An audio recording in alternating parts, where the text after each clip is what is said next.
In a small town surrounded by green hills and a gentle stream, there resided Amma, a kind and warm elderly woman. Her dwelling was a modest cottage at the town's edge, encircled by a garden, a few fruit trees, and a fence that rustled in the breeze. Amma had no children, and her husband had passed away many years prior. However, she was not alone. She had Poppy, her small hen with soft white feathers, black spots on her wings, and a petite red comb.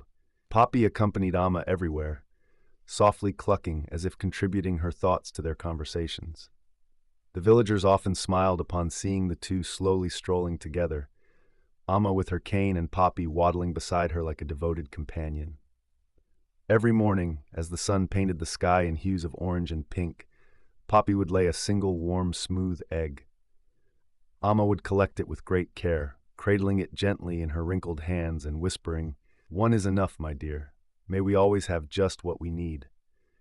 She would boil the egg, consume half for breakfast, and reserve the remainder for dinner. Amma tended to her small garden, cultivated her own vegetables, and lived with tranquility in her heart. One day, something unusual occurred. Poppy laid 2 eggs instead of 1. Amma blinked in surprise. "2? Well, now that's generous," she murmured. She cooked 1 egg and took the other to the market, asking for little more than enough to purchase a handful of rice and a piece of jaggery. In the days that followed, Poppy continued to lay 2 eggs each morning, attracting the villagers' attention. "Sell both eggs," suggested one. "You should feed Poppy more. Perhaps she will lay 3, proposed another.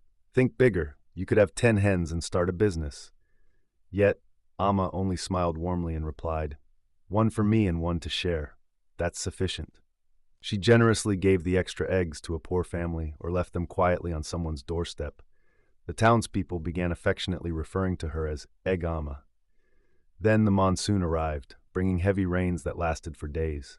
The nearby stream overflowed, fields were washed away, and many families faced hardship. Despite this, Poppy continued to lay 2 eggs daily, and Amma had been saving many. She boiled, pickled, and discreetly distributed the eggs to those in need, never asking for anything in return. One rainy afternoon, a group of villagers approached her and inquired, "Amma, why didn't you sell more when you had the opportunity? Why didn't you seek to earn more?" Amma paused, gazed at them kindly, and responded, "Because true happiness does not stem from accumulating more.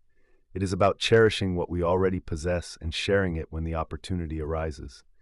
I kept only what I needed. The rest was meant to be shared." Poppy clucked softly and nestled against Amma's feet, as if in full agreement. True happiness is not about hoarding more. It lies in appreciating what we have and choosing to share it with kindness. When we support others, we uplift ourselves, and together we cultivate richness in compassion, peace, and happiness.